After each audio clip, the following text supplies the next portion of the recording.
Hola, hola, soy el profesor Mario Torres y el día de hoy nos toca ver sobre el mundo antiguo, la edad antigua. Y vamos a ver a los griegos por un lado y a los romanos por otro lado. Y su herencia, la herencia cultural, la herencia que nos han dejado a nosotros los occidentales. Así que acompáñeme. Las etapas de la historia universal. A ver, el concepto de historia universal refiere a casi toda la historia de la humanidad con énfasis en la historia europea y la cultura judeocristiana. Por ejemplo, ahí va a quedar fuera la historia precolombina en América y la historia de países asiáticos como Japón, China y la historia africana. Por lo tanto, su centro es la historia europea. Debido a su extensión, los historiadores han organizado y ordenado los hechos, ¿cierto?, de manera periódica, ubicándolos en una línea de tiempo. De esta forma se puede identificar visual y gráficamente las principales características de un periodo en particular. Para dividir las etapas se utilizan algunos hitos históricos que marcarán el fin o comienzo del periodo. Estas serán la Edad Antigua, la Edad Media, la época moderna y la época contemporánea.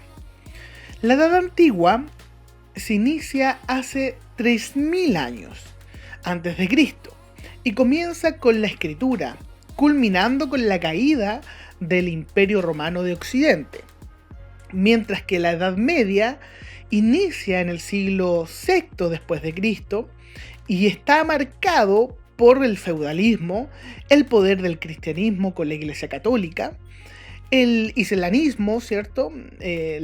Y también con ello, ¿cierto?, las cruzadas para eliminar al Islam en Jerusalén, y el caso, ¿cierto?, y del poco avance tecnológico que existía durante la Edad Media.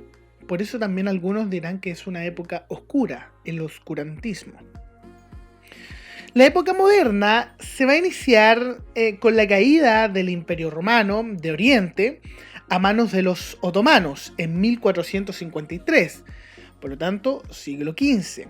Se caracterizó por la colonización y descubrimiento de América, el avance del conocimiento, las ciencias y el arte clásico. También está fuertemente marcado por la Reforma Protestante en 1517. ¿Ya? Y aquí hay una disputa porque algunos dirán, ¿cierto?, que la época moderna inicia con la caída del Imperio Romano de Oriente, pero otros van a sostener que inicia más bien con la Reforma Protestante. Pero estos dos hechos, bastante importantes en el 1453 y 1517, son los que van a marcar el inicio de la época moderna. Este periodo va a terminar con la Revolución Francesa en 1789. La época contemporánea está marcada por las revoluciones culturales, el fin de los grandes imperios, la revolución industrial, el surgimiento del Estado-nación como forma de gobierno y la adopción de estos estados a la democracia y democracia liberal. Estas etapas de la historia aún no tienen un final claro, pero ya desde los avances científicos y filosóficos en la física y la sociedad, vamos a poder sostener que en la actualidad vivimos en la época posmoderna. Quizás la teoría de la relatividad de Einstein sea el hito que marque esta nueva etapa, pero solo sabremos esto en muchos años o siglos después. Por lo tanto, legalmente estaríamos viviendo, entre comillas, la época contemporánea. Señalar muy enfáticamente que ninguna de las personas que vivían en estas épocas decían, oh, yo vivo en la época antigua, oh, yo vivo en la época medieval. No, estos son términos, conceptos que los historiadores le han dado a esas épocas. Vamos a ver la Edad Antigua. Esta época se caracteriza por los grandes imperios, por las civilizaciones de los cuales somos herederos en nuestras culturas. Las dos principales civilizaciones occidentales fueron la cultura griega y romana. Estas dos marcarán nuestra historia presente en los ámbitos culturales y políticos. ¿Dónde se ubicaban estas culturas? Estas dos culturas se van a ubicar, tanto como los griegos como los romanos, se van a desarrollar y ubicar en el mar Mediterráneo. ¿Ok? Entonces la salida al mar es bastante importante. La expansión, ¿cierto?, en un primer momento de estas culturas se va a originar por la búsqueda de mejores tierras y nuevos recursos, luego por el crecimiento poblacional, lo que va a provocar también obviamente que su espacio les quede pequeño y tengan que buscar más tierras, más lugares habitables, y por último como una política expansionista, ¿cierto?, que ahí se encarnó en los imperios y principalmente el imperio romano. Ya, vamos a ver Grecia. La cultura griega estaba ubicada en la península de los Balcanes, península que se caracteriza por ser montañosa, desmembrada. Es decir, no era fácil vivir ahí, con una zona insular importante, islas, además de la zona continental. Se organizaban en ciudades-estados, divididas, algunas en zonas costeras y en otras en los valles entre las montañas. Si bien cada ciudad era autónoma, compartían rasgos culturales similares, por eso se puede hablar de la cultura griega. Es por esta razón que tendremos ciudades con diferentes sistemas políticos, como lo fue Esparta, que se va a caracterizar por un sistema militarizado, y por otro lado tenemos a los atenienses, que mantenían un sistema un poco más participativo llamado democracia. La cultura griega proviene de otras más antiguas, como lo eran los cretenses y también la micénica. Por si acaso, los cretenses se caracterizaron fuertemente por la navegación y el comercio en el mar Mediterráneo. Grecia se caracterizó por sus avances en la filosofía, el arte, la política y las ciencias. Estos avances se dieron especialmente en Atenas, y su época de esplendor fue durante el mandato de Pericles. Muy importante. Pero también tendremos hitos bélicos, como la guerra del Peloponeso, que enfrentó a los dos grandes potencias griegas. Por un lado vamos a tener a Atenas y por el otro lado a Esparta. Esta guerra marca el fin de la hegemonía griega en el mundo antiguo, producto que el vencedor fue Esparta y las ciudades griegas quedaron fuertemente debilitadas. Y esto facilitó, ¿cierto?, el paso perfecto para que otra cultura se posicionara y tomara el control del Mediterráneo, como eran los romanos. La herencia griega. La democracia va a ser como concepto, ¿cierto?, va a nacer en Grecia, especialmente en Atenas. ¿Ok? Y es una forma política que comienza en esta ciudad-estado, en esta polis. Esta democracia es distinta a la actual, por cuanto solo podían participar los ciudadanos, los cuales eran hombres libres, que tenían el tiempo y los recursos para preocuparse de los asuntos de la polis. Por ejemplo, si tú eras hombre pero no tenías tierras, propiedades, no podías participar. Y obviamente aquí las mujeres estaban excluidas de todo. Otra parte de la herencia griega va a ser en el ámbito de la cultura. Los griegos nos heredaron la literatura, el teatro, la filosofía, la arquitectura y el arte. Un ejemplo de ello es que la arquitectura griega sentó las bases de la arquitectura moderna. La utilización de columnas es un ejemplo de estos. Otra herencia van a ser los Juegos Olímpicos. El deporte también es una herencia griega. Lo podemos observar en este evento llamado, como ya dije, los Juegos Olímpicos. Esta festividad se realizaba en la ciudad de Olimpia y en donde los ciudadanos griegos se preparaban, ¿cierto?, físicamente para concursar. Y algunos de los juegos que todavía existen son el lanzamiento de la bala, el de la jabalina, el salto largo y la maratón. Maratón que también es un nombre griego. Por otro lado vamos a tener a Roma. Roma va a crecer a las orillas del río Tíber en el 756 a.C., en la península itálica. Y ahí nace como una ciudad después de que se juntaran varias tribus. Al igual que Grecia, Roma tuvo diferentes formas de gobierno, pero siempre caracterizado por la expansión territorial, que se volvió una política de Estado. Luego Roma se convierte en un imperio al dominar diferentes territorios en todo el Mediterráneo.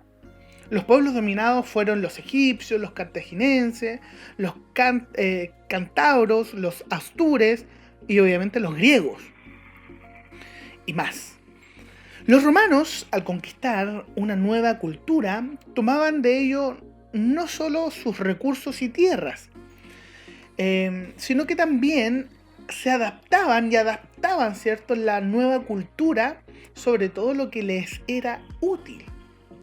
Una de ellas es la griega, que influyó fuertemente en los romanos. Por ello, la cultura romana es producto de múltiples interacciones y apropiaciones de otras culturas. Algunas de las herencias romanas fueron la política y la cultura. En el ámbito político nos van a heredar la república y el derecho. La república, o las cosas públicas, eran los aspectos compartidos por todos dentro de la comunidad. Las decisiones eran tomadas por la clase dominante, que se dividía en instituciones. Estas instituciones eran consulado, ¿cierto?, que estaba constituida por los cónsules, los primeros magistrados de la república, los cuales sustentaban paralelamente el poder civil y militar. Por otro lado, vamos a tener al Senado, la institución más importante, que contaba con 300 patricios, los patricios en la clase dominante, 300 patricios vitalicios, y dirigía, ¿cierto?, y dirigía la política externa. Por otro lado, vamos a tener a los pretores, organismo encargado de la administración de la justicia, cuestor, recaudador de impuestos, etc. También vamos a tener a los censores, encargados del censo, los ediles, encargados del aseo y ornato, la asamblea popular, que poseía atribuciones electorales, y también vamos a tener al dictador, quien asumía el poder en tiempo de guerra por un periodo de 6 meses.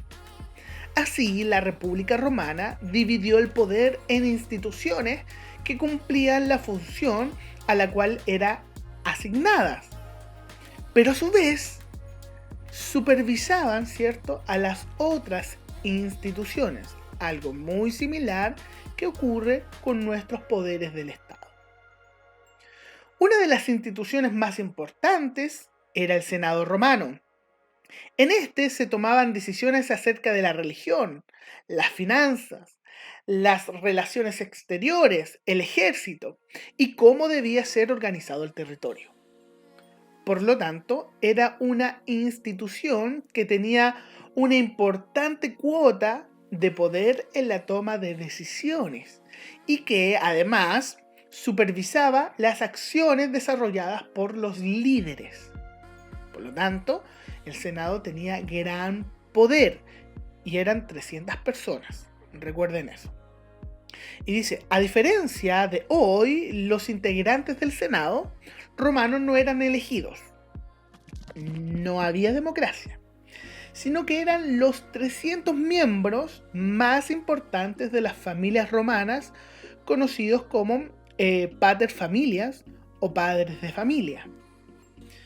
Las mujeres no tenían ningún tipo de participación en ninguna de las instituciones romanas, ni menos en el Senado, que las mujeres no quedaban dentro y no podían participar dentro de las instituciones. Otra gran herencia de los romanos va a ser el idioma. El español o castellano es una lengua que deriva del latín. Y el latín es el idioma de los romanos. Pero también vamos a tener su herencia en el ámbito jurídico. Nuestro sistema legislativo, judicial y el código civil que van a provenir del derecho romano. Por lo tanto, tenemos gran parte de nuestra herencia dada por los romanos. Por otro lado, tenemos el cristianismo. A ver, si bien el cristianismo no va a nacer en Roma y no va a ser parte de la cultura romana, sino hasta recién los últimos siglos de la existencia del Imperio Romano, fue en Roma, y esto es importante, en donde esta religión se institucionalizó. Por lo tanto, va a nacer el catolicismo romano. Y además, gracias a esto, la religión católica y cristiana se va a expandir por todo el mundo antiguo y medieval.